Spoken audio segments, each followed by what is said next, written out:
अब हम कंटिन्यू कर रहे हैं performance of the contract of sale. Performance of the contract of sale का क्या मतलब हुआ?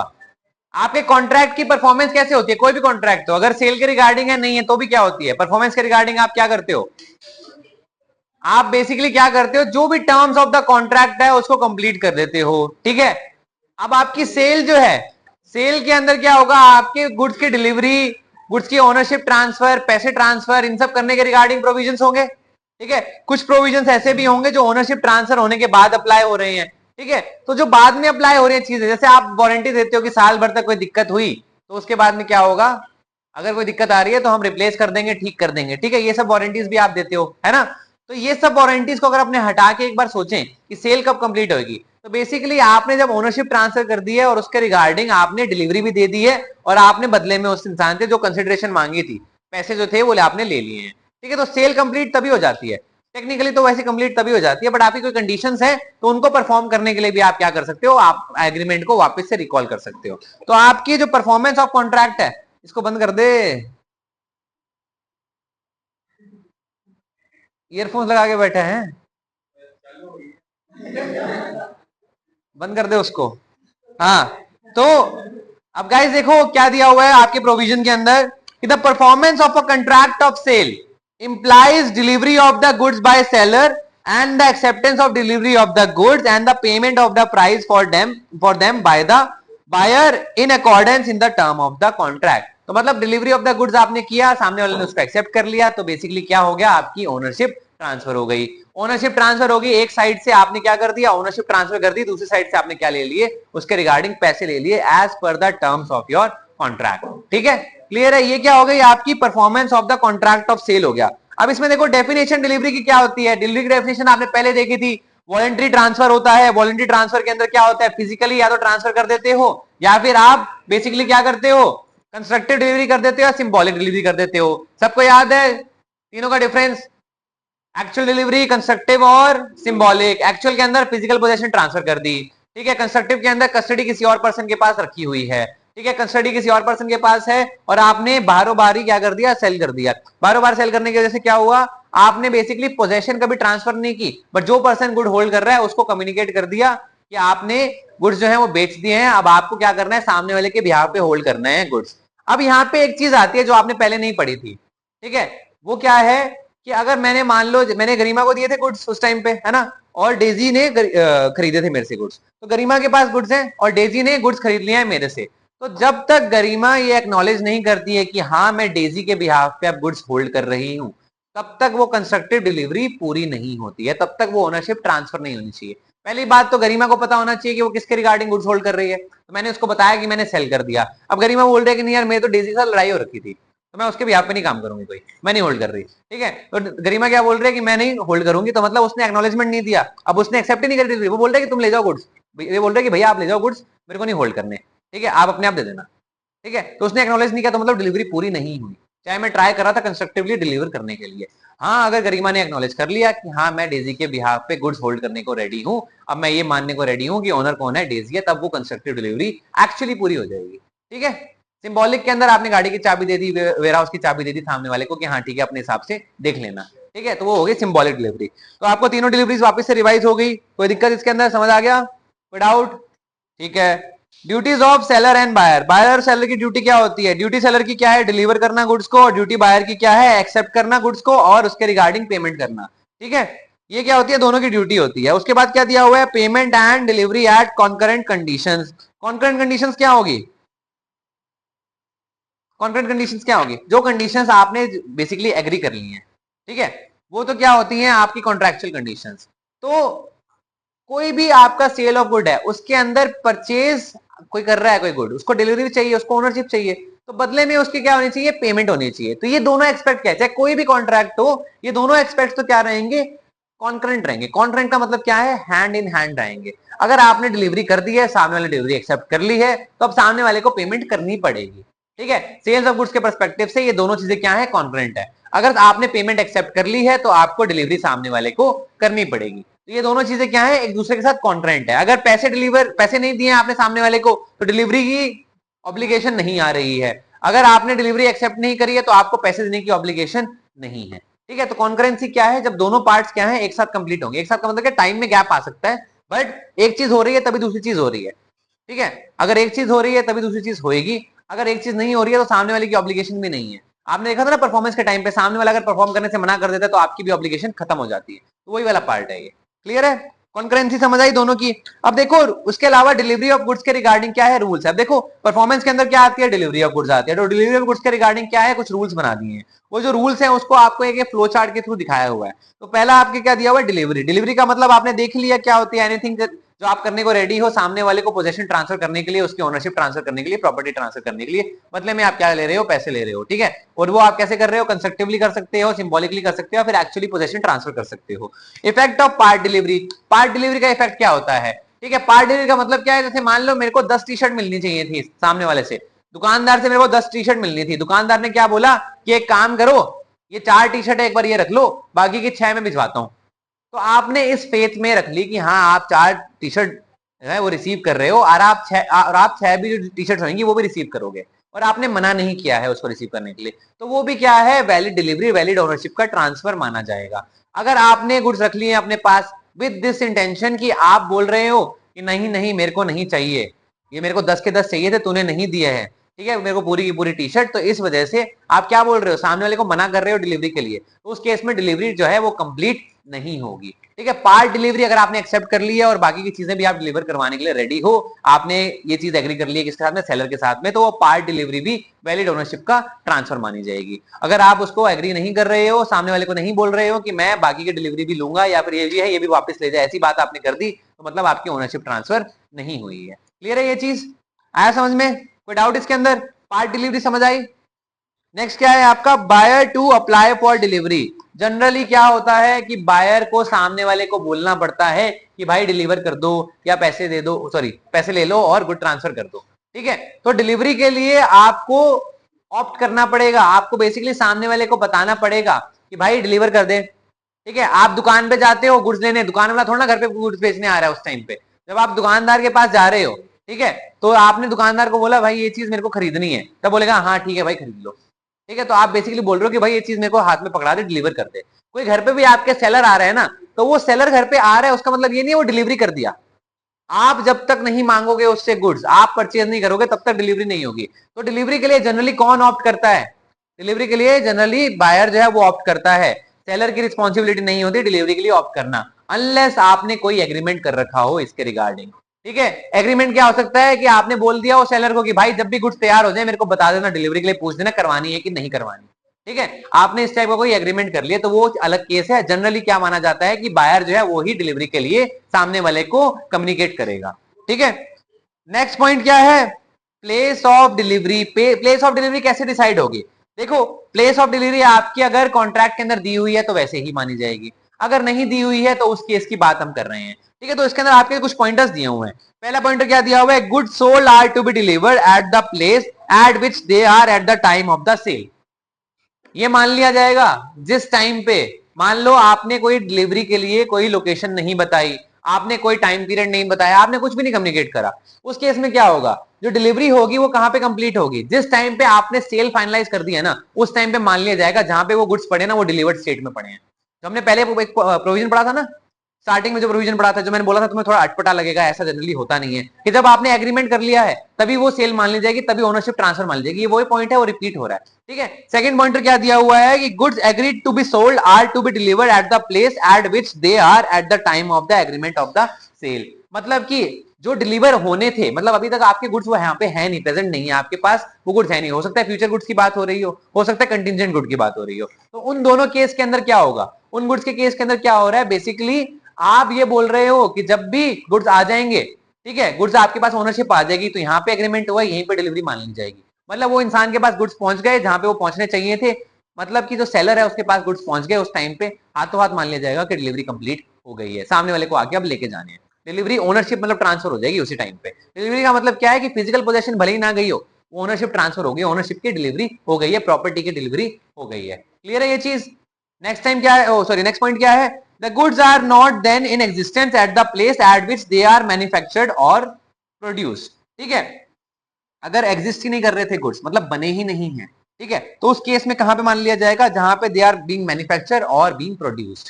ठीक है, उसी जगह पे मान लिया जाएगा डिलीवरी कंप्लीट हो गई है, जहां पे वो मैन्युफैक्चर हो गए या जहां पे वो बेसिकली प्रोक्योर जो करना था आपने प्रोक्योरमेंट उसका कर लिया है, या फिर प्रोड्यूस करना था आपने प्रोड्यूस कर लिया है। क्लियर है ये चीज, क्लियर है ये चीज, कोई डाउट इसके अंदर? मतलब कि अगर आपको कोई एग्रीमेंट नहीं है तो गुड्स जहां पे पड़े हैं या जहां पे बने हैं वहां पे अगर आपने मतलब उसी गुड्स के रिगार्डिंग आपने क्या कर दिया, कोई एग्रीमेंट कर दिया और आपने एग्री नहीं किया कि इसको उठा के कहीं और पटकोगे या फिर मेरे घर पे आके रखोगे तब डिलीवरी कंप्लीट होगी, तो मतलब कि उसी पॉइंट पे जहां पे वो गुड्स ऑलरेडी पड़े हैं वो डिलीवर्ड स्टेट में माने जाएंगे।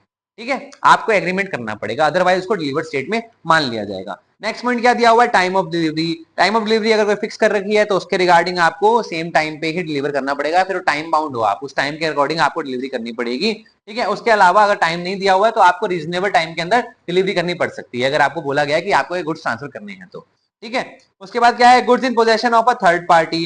Goods in possession of a third party का मतलब क्या है, डिलीवरी वही वाली बात आ गई जो आपने देखा था कंस्ट्रक्टिव डिलीवरी वाली बात थी। ठीक है, कंस्ट्रक्टिव डिलीवरी के अंदर क्या होगा, कंसेंट कौन दे रहा था, कंसेंट गरिमा दे रही थी, किसको दे रही थी कंसेंट, वो दे रही थी डेजी को कंसेंट कि हाँ ठीक है मैं तेरे पार्ट पे होल्ड कर रही हूँ, और उसने मेरे को भी बोल दिया कि हाँ ठीक है भैया मैं डेजी के पार्ट पे गुड होल्ड करने को रेडी हूँ। तो ये कम्युनिकेशन हो जाना चाहिए, कंसेंट जो है देना चाहिए। ठीक है, अगर ये नहीं दिया है तो मान लिया जाएगा कि डिलीवरी पूरी अभी तक नहीं हुई है, जब थर्ड पार्टी के गुड्स की पोजीशन थर्ड पार्टी के पास में। उसके बाद क्या है, time for tender of delivery. Time for tender of delivery का मतलब क्या होता है, आपने पहले पढ़ा था टेंडर, कहां पढ़ा था, ये कहां पढ़ा था, किस किसके अंदर, क्या पॉइंट था टेंडर का, टेंडर का मीनिंग क्या बताया था मैंने इस केस के अंदर, उसने अटेम्प्ट करा। ठीक है, अटेम्प्ट किस चीज के रिगार्डिंग, परफॉर्मेंस के रिगार्डिंग। तो यहाँ पे क्या है, डिलीवरी के रिगार्डिंग अटेम्प्ट किया जा रहा है, तो डिलीवरी के रिगार्डिंग अटेम्प्ट करने के रिगार्डिंग क्या बोला जा रहा है, डिमांड कर रहे हो आप या फिर टेंडर कर रहे हो, delivery may be treated as ineffectual unless made at a reasonable hour. आपका जो अटेम्प्ट है वो रीजनेबल आर पे होना चाहिए। रीजनेबल आर का मतलब नॉर्मली जो बिजनेस आवर्स होते हैं वो, या फिर जनरली जो आपकी ट्रेड के अकॉर्डिंग एक्सेप्टेबल आवर्स होते हैं वो। ठीक है, क्लियर है ये चीज, क्लियर है, कोई डाउट इसके अंदर? क्या हो गया बाबा, इधर इधर इधर क्लास इधर चल रही है। हाँ, उसके बाद में देखो एक्सपेंसेस फॉर डिलीवरी। डिलीवरी के रिगार्डिंग जो एक्सपेंसेस हैं वो जनरली मान लिया जाता है कौन बियर करेगा, सेलर बियर करेगा। क्यों बियर करेगा वो सेलर बियर, बायर क्यों नहीं करेगा, क्योंकि ये मान लिया जाता है कि जो डिलीवरी वाला पार्ट है वो भी इंक्लूडेड है किसके अंदर, जो आपने पैसे लिए हैं उसके अंदर। अगर आपने अलग से एग्री करा है तो हो सकता है बायर भी करे। ठीक है, एग्री नहीं किया हुआ है तो सेलर बियर करेगा। उसके बाद में दिया हुआ है delivery of wrong quantity. Delivery of wrong quantity का मतलब क्या है कि आपने गलत क्वांटिटी सामने वाले को डिलीवर कर दिया, आपने कम डिलीवर कर दिया या आपने ज्यादा डिलीवर कर दिया, सामने वाला है कि एक्सेप्टेंस और रिजेक्शन के बेसिस के ऊपर वो चीज फिर गवर्न होगी। ठीक है, सामने वाले को आपने क्या कम क्वांटिटी भेज दी, कम क्वांटिटी भेज दी तो आपने वो सामने वाले के पास क्या राइट है, अब ये क्या है, कंडीशन है। सामने वाले का राइट क्या है कि वो मना कर सकता है कि मैं नहीं ले रहा, मेरे को पूरी क्वांटिटी चाहिए थी, तूने नहीं दी, मेरे को नहीं चाहिए, वापस ले जा। ठीक है, या फिर वो एक्सेप्ट कर लेगा, या फिर वो गुड्स को एक्सेप्ट कर लेगा। गुड्स को एक्सेप्ट करने का मतलब क्या हो जाएगा, उस केस के अंदर मान लो जैसे 100 टी शर्ट भिजवानी थी, उसने 60 टी शर्ट भिजवा दी, सेलर ने आपको 60 टी शर्ट भिजवा दी, तो आपने 60 रख ली और 60 के हिसाब से आपने पेमेंट कर दी,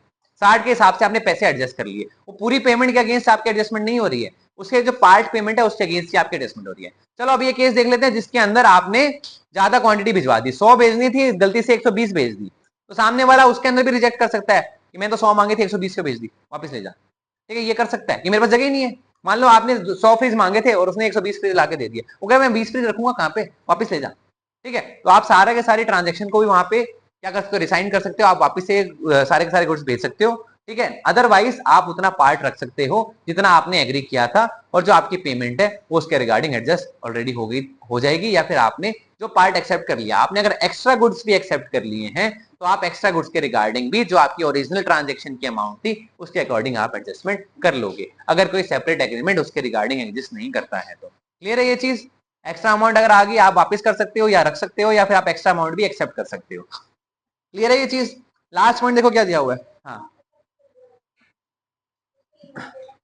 हाँ हाँ हाँ हाँ करनी पड़ेगी, पेमेंट तो करनी पड़ेगी ना, ओरिजिनली तो उसने गलती से भेजा है ना, डिलीवरी तो अपनी गलती से, आपको एक्स्ट्रा बेनिफिट नहीं मिल गया, आपको एक्स्ट्रा डिस्काउंट नहीं मिल गया है। ठीक है, जब तक सामने वाला एक्सेप्ट नहीं कर रहा है कि उसने डिस्काउंट दिया है, फिर अपने उसने फ्री में भेजा है, तब तक वो चीज मानी नहीं जाएगी, आपको पैसे देने पड़ेंगे एक्स्ट्रा गुड्स के। हाँ, उसके बाद देखो क्या दिया हुआ है, when the seller delivers to the buyer, guys guys listen, when the seller delivered to the buyer the goods he contracted to sell mixed with goods of a different description not included in the contract। अब उसने mix करके भेज दिया। Mix के case में क्या होगा, आप अगर सेपरेट कर सकते हो तो उसने सेपरेट करके एक्सेप्ट कर लिया तो ठीक है, नहीं तो वो वापस भी कर सकता है या फिर वो मिक्स क्वांटिटी भी रख सकता है। अब उसको पेमेंट मिक्स क्वांटिटी के हिसाब से करनी पड़ेगी। बस उसके पास राइट क्या है, मिक्स होके आई है चीजें, तो उसके पास राइट है कि इस चीज को मैं एक्सेप्ट नहीं कर रहा हूं, क्योंकि तूने जिस स्टेट में मैंने मांगी थी उस स्टेट में नहीं दिया, उसको मिक्स करके दे दिया। ठीक है, last point, the provision to this section are subject to the यानी देखो बेसिकली क्या है, यूजेज और ट्रेड प्रैक्टिस के अंदर अगर कोई चीज हो रही है, मतलब आपकी प्रैक्टिस है कि आप हमेशा एक्स्ट्रा ही गुड्स भेजते हो, ठीक है, या फिर आपकी जो ट्रेड है उसके अंदर ये है कि आप पहले कम ही गुड्स भेजोगे, सामने वाला कंफर्म करेगा, फिर आप बाकी के गुड्स भेजोगे, ठीक है, आप बेसिकली सैंपल भेज रहे हो, ठीक है, अगर ये सब प्रैक्टिसेस आपकी एग्जिस्ट करती हैं बिजनेस के अंदर या जो ट्रांजेक्शन है उसके ऊपर अप्लाई हो रही हैं, तो वो एक्सेप्शन बन सकती हैं जो ऊपर वाले 3 पॉइंट बोले हैं उनका। ठीक है, उस केस के अंदर सामने वाले के पास राइट नहीं जाएगा ट्रांजेक्शन को कैंसिल करने का। क्लियर है? सैंपल भेज रहे हो तो उसका मतलब ये थोड़ा है कि आपने सारी क्वांटिटी भेज दी, आपने बोला कि सैंपल भेज रहे हो, आपने एग्री किया था कि 100 क्वांटिटी भेजोगे, ठीक है, पर आपने क्या बोला कि मैं 10 भेज रहा हूं, पहले बता देना सही है कि नहीं, बाकी की 90 तब भिजवाऊंगा। ठीक है, तो इस केस के अंदर सामने वाले का राइट नहीं आएगा कि अगर ये आपकी ट्रेड प्रैक्टिस है, तो ये अगर आपकी ट्रेड प्रैक्टिस है तो सामने वाले का राइट नहीं आएगा उसको एग्रीमेंट को कैंसिल करने का, जो सेल है उसको कैंसिल करने का। क्लियर है ये चीज? पॉइंट समझ आया? थोड़े से पॉइंट्स और पढ़े हैं, बस ये पढ़ लेते हैं, उसके बाद इको स्टार्ट करते हैं। ठीक है, इंस्टॉलमेंट डिलीवरीज की, देखो डिलीवरीज के टाइम आपके क्या क्या इंस्टॉलमेंट क्या हो गया, डबल डबल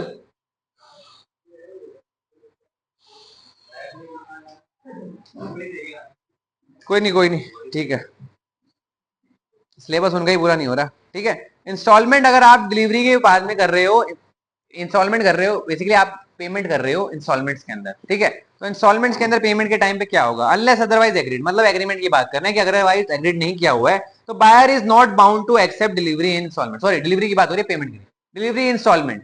ठीक है, तो आपकी जो डिलीवरी है वो इंस्टॉलमेंट्स में नहीं होगी कि भाई पहले 10 भेज दिया, फिर 20 भेज दिया, फिर 30 भेज दिया। ठीक है, ऐसे नहीं, आपने जितनी डिलीवरी मांगी थी उतनी ही आपको सामने वाले को भेजनी है। ठीक है, आप ना इंस्टॉलमेंट्स में डिलीवरी एक्सेप्ट नहीं करोगे। क्लियर है ये चीज? उसके बाद क्या है, डिलीवरी टू कैरियर, कैरियर वाली बात हमने देख ली थी। तो डिलीवरी ऑफ द गुड्स क्या होती है उसके अंदर, जब ट्रांसमिशन के अंदर आप डाल देते हो और प्राइम एम्फसाइज ये मान लिया जाता है कि डिलीवरी हो गई है, अगर आपके पास राइट नहीं है उसको वापस से विड्रॉ करने का। हाँ, क्या क्या सेलर भरेगा अगर एक्सेप्ट कर लिया तो, वो देखो अरेंजमेंट है उनके बीच का। ठीक है, पहली बात तो कर नहीं सकता। ठीक है, अगर कर रहा है और बायर उसको एक्सेप्ट कर रहा है तो हो सकता है वो कॉस्ट सैलरी बियर कर रहा हो। अगर कोई चीज अगर आपने एग्री नहीं किया तो सैलरी बियर करेगा। तो डिलीवरी कॉस्ट किसकी आती है, अपने पहले प्रोविजन में पढ़ा ना, डिलीवरी कॉस्ट कौन बियर करता है, सेलर बियर करता है। क्लियर है ये चीज? डिलीवरी टू कैरियर का, डिलीवरी टू कैरियर का मतलब समझ आ गया?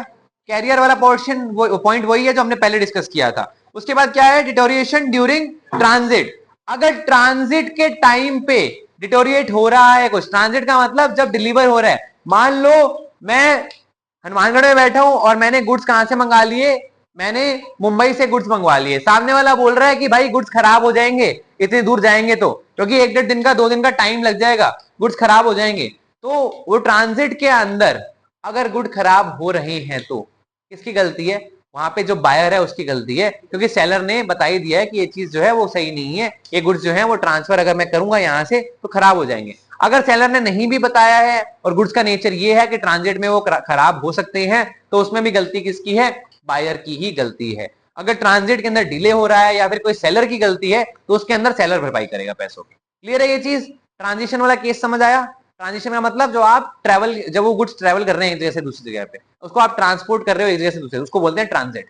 ठीक है, जैसे मान लो मैंने मेरी स्कूटी मंगवाई थी बैंगलोर से यहाँ पे, तो मेरे को उसके लिए अलग से इंश्योरेंस कराना पड़ा था कि अगर मान लो रास्ते में आग लग जाती है तो इंश्योरेंस जो कंपनी है वो मेरे को पैसे पे कर देगी, वरना जो अगर वो गए गुड्स तो गए, सेलर जो है वो पैसे नहीं देगा उसके। ठीक है, क्लियर है ये चीज? क्लियर है, अगर सेलर की कोई अपेरेंट गलती नहीं है तो। ठीक है, हाँ। उसके बाद क्या है, buyer's right to examine the goods. Buyer के पास हमेशा राइट होगा गुड्स को एग्जामिन करने का, एक रीजनेबल टाइम मिलना चाहिए बायर को गुड्स को एग्जामिन करने का। अगर बायर ने पहले वो गुड्स नहीं देखे हैं तो, अगर बायर के पास पहले अपॉर्चुनिटी नहीं है तो उसको राइट देना पड़ेगा आपको कि बायर जो है वो खुद से क्या करे, एक बार चेक कर ले कि गुड सही है कि नहीं है, उसके बाद वो डिलीवरी एक्सेप्ट करेगा और उसके बाद ही वो चीज डिलीवर्ड मानी जाएगी, ओनरशिप ट्रांसफर्ड मानी जाएगी। क्लियर है ये चीज? नेक्स्ट पॉइंट, जो नेक्स्ट सेक्शन है देखो, सेक्शन 42, वो बेसिकली क्या बता रहा है, एक्सेप्टेंस ऑफ डिलीवरी कैसे हो सकती है। उसके लिए देखो माना जाएगा कि जो एक्सेप्टेंस है वो डीम्डली मान जाता है। तो सामने ने बोल के बता दिया तो अलग ही बात है, उसके अलावा कैसी होगी। पहला पॉइंट तो क्या है, वो पहले क्या बोल रहा है, बोल के बता रहा है, इंटीमेट कर दे रहा है सेलर को, ठीक है, कि हाँ भाई गुड डिलीवर हो गए हैं, एक्सेप्ट कर लिए मैंने, सही है, बढ़िया है, कोई दिक्कत नहीं है, ठीक है। सेकंड पॉइंट क्या आ रहा है आपका, does any act to the good, जिसकी वजह से वो जो गुड है वो इनकंसिस्टेंट हो जाते हैं, कि सेलर की ओनरशिप उसके ऊपर नहीं रही, सेलर की ओनरशिप से वो इनकंसिस्टेंट हो जाते हैं। कहने का मतलब क्या है, गुड्स जो है आपने मंगवा लिए, आपने नोटबुक खरीद ली, सेलर कौन था, सेलर कौन था, नोटबुक बेचने वाला, स्टेशनरी वाला, ठीक है। आपने उसको नोटबुक, उसको बोला कि इतनी नोटबुक डिलीवर कर देना, अब आपने सारी नोटबुक के ऊपर अपना नाम लिख दिया, तो बेसिकली आपने क्या बोल दिया कि ये गुड्स मैंने एक्सेप्ट कर ली है, ठीक है। तो आपके इस तरीके से भी एक्सेप्टेंस हो सकती है कि आपने उस गुड्स को, गुड की जो ओनरशिप है वो अपने किसी एक्शन से क्या कर लिया कि अब वो गुड्स की जो ओनरशिप है वो एग्जिस्ट नहीं कर रही, किसके साथ में, वो एग्जिस्ट नहीं कर रही जो सेलर है उसके साथ में, अब वो मेरे साथ में एग्जिस्ट कर रही है, ठीक है। उसके बाद देखो क्या पॉइंट दिया हुआ, retain the goods after the lapse of reasonable time, मतलब आपको एक्सेप्टेंस के लिए टाइम दिया हुआ था, ठीक है, उस टाइम को आपने एक्सीड कर लिया है, तो बेसिकली आपने क्या किया है, उस टाइम को जो एक्सीड कर दिया है आपने, तो आपने उस टाइम के एक्सटेंशन की वजह से क्या कर दिया है, गुड्स को एक्सेप्ट कर लिया है। गुड्स का एक्सेप्टेंस आपने कम्युनिकेट नहीं किया था, ना आपने कोई ऐसा जेस्चर किया जिससे समझ आए सामने वाले को कि गुड्स एक्सेप्ट हुए कि नहीं हुए, बस आपने टाइम जो है वो लैप्स करवा दिया, तो मतलब मान लिया जाएगा आपने गुड्स एक्सेप्ट कर लिए हैं। अगर कोई टाइम नहीं दिया हुआ है तो रीजनेबल टाइम जो भी होगा उस ट्रेड के रिगार्डिंग, उन फैक्ट्स के रिगार्डिंग, उस रीजनेबल टाइम को मान लिया जाएगा, अगर वो लैप्स हो जाएगा कि एक्सेप्टेंस हो गई है। क्लियर है ये चीज, क्लियर है। नेक्स्ट पॉइंट क्या है, buyer not bound to return rejected goods, ये पॉइंट मैंने आपको पहले बता दिया था, बायर ने जो गुड्स रिजेक्ट कर दिए हैं उसको रिटर्न करने का उसके पास ड्यूटी नहीं है। मतलब क्यों, क्योंकि मान लो मेरे पास गुड्स डिलीवर करवाए और मैंने रिजेक्ट कर दिए, मैंने बोला कि यहीं पड़े आके ले जाना, मैंने रिजेक्ट कर दिया, मेरे को नहीं चाहिए, तो तूने डिलीवर करे थे, तू ही लेके जा। आपका अगर कुछ अरेंजमेंट है रिजेक्शन के टाइम पे कि बायर खुद डिलीवर करने आएगा, वो अलग बात है, वो कॉन्ट्रैक्ट से गवर्न होगा। अगर कोई आपका कॉन्ट्रैक्ट नहीं है इसके रिगार्डिंग, तो रिजेक्टेड गुड्स की ड्यूटी नहीं है बायर की कि वो वापस रिटर्न करके आए। उसने कम्युनिकेशन कर दिया कि मैंने गुड्स रिजेक्ट कर दिए हैं, या फिर कोई ऐसा जेस्चर कर दिया है जिससे सामने वाले को समझ आ जाएगा कि गुड्स जो है वो रिजेक्ट कर दिए हैं, ठीक है। बेसिकली जेस्चर कैसे होगा, आपने क्या किया, गुड्स पहुंचे आपके पास, सामने वाले ने बोला कि हाँ जी भैया गुड्स पहुंचा दिए हैं, आपने बोला मैं देख के बताता हूं, देख के फोन करके बोला कि यार भैया ये गुड्स की क्वालिटी तो वो नहीं है जो मैंने मांगी थी। आपने मना नहीं किया, पर आपने जो बोला उससे सामने वाले को समझ आ गया कि हाँ भाई ये इंसान जो है गुड्स की डिलीवरी नहीं लेगा, ठीक है। तो वो सामने वाला आगे गुड्स को वापस लेके जाएगा, अगर वो वहीं पड़े रहेंगे तो पड़े नहीं, खराब होते हैं तब उसके अंदर गलती किसकी नहीं है, बायर की। हाँ बस जो बायर है उसकी ड्यूटी किसके अकॉर्डिंग आएगी, उसके अकॉर्डिंग आएगी कि वो बेली है, ठीक है, उसकी बेली के अकॉर्डिंग ड्यूटी आएगी, उसकी सेल्स ऑफ गुड्स एक्ट के अकॉर्डिंग कोई ड्यूटी नहीं आएगी, क्योंकि वो है तो बेली, किसी और के बिहाफ पे गुड्स ओन कर रहा है वो, है ना, गुड्स गुड्स गुड्स को होल्ड कर रहा है, ओन नहीं, होल्ड कर रहा है, पोजेशन उसके पास है, ठीक है। हाँ, liability of buyer for neglecting और रिफ्यूजिंग डिलीवरी ऑफ गुड्स, क्या दिया हुआ है, when the seller is ready and willing to deliver, seller ने क्या किया, बोला कि मैं डिलीवरी करने के लिए तैयार हूं गुड्स की, और गुड्स की डिलीवरी जो है उसने डिलीवरेबल स्टेट में डाल के रख दिया है उसको, बस कंडीशन ये थी कि उसको डिलीवर करना था आपके घर के अंदर, ठीक है। तो आपने वो डिलीवरी लेने से मना कर दिया, या फिर आपने कुछ ऐसा एक्ट कर दिया जिसकी वजह से वो डिलीवर नहीं कर पा रहा है, या फिर आपकी वजह से, या फिर आपके कन्फर्मेशन ना मिलने की वजह से सामने वाला डिलीवर नहीं कर पाया और वो गुड्स भी खराब हो गए, उस केस के अंदर गलती किसकी है, उस केस के अंदर गलती है बायर की। अगर सेलर ये गलती कर रहा है तो सेलर की गलती है, क्यों, क्योंकि सेलर ने क्या किया, डिलीवरी नहीं की, बायर ने अगर डिलीवरी मांग रही थी, सेलर ने डिलीवरी नहीं की, तो वहां पे गलती किसकी होगी, सेलर की होगी। अदरवाइज इस केस के अंदर अगर बायर जो है वो डिलीवरी लेने के लिए मना कर रहा है, या फिर कोई ऐसा काम कर रहा है जिसकी वजह से डिलीवरी नहीं हो पा रही है, या फिर बिना बात के डिले किए जा रहा है, तो गुड्स का कोई नुकसान हो रहा है, सेलर का कोई नुकसान हो रहा है, उससे उसकी भरपाई कौन करेगा, कौन करेगा भरपाई, बायर करेगा। क्लियर है, ठीक है। चलो इसके साथ आपकी लॉ की क्लास खत्म होती है, ब्रेक नहीं है, इको करेंगे अभी। टाइम कितना बचा है मेरे को ये बता दो बस, ठीक है, तेरी घड़ी कहां